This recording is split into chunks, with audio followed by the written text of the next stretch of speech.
बच्चों आज बात करते हैं आरोही और अवरोही क्रम के बारे में। तो आपको करना क्या है, दी गई संख्याओं को आरोही और अवरोही क्रम में लिखिए।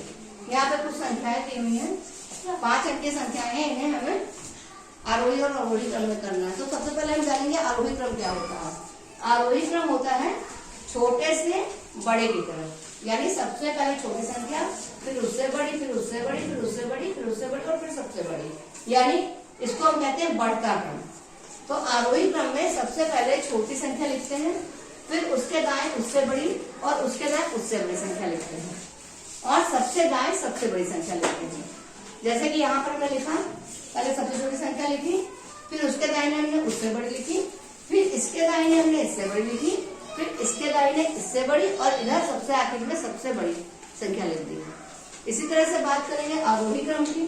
तो अवरोही क्रम में हम देख रहे हैं, अवरोही में सबसे बड़ी संख्या सबसे ऊपर लिखते हैं, फिर उससे छोटी, उससे छोटी, उससे छोटी, उससे छोटी और सबसे छोटी। इसको हम कहते हैं घटता क्रम। अवरोही क्रम में सबसे पहले बड़ी संख्या लिखते हैं, उसके दाहिने उससे छोटी, उसके दाहिने उससे छोटी और सबसे दाहिने हम सबसे छोटी संख्या लिखते हैं। जैसे कि आप यहाँ देख रहे हो, सबसे बड़ी संख्या हमने सबसे पहले लिखी, फिर उससे छोटी हमने यहाँ लिखी, उससे छोटी हम यहाँ लिख रहे हैं, उसके बाद यहाँ, और सबसे छोटी हमने सबसे आखिर में लिखी। तो बच्चों उम्मीद करते हैं आरोही और अवरोही क्रम आपको समझ में आ गया होगा।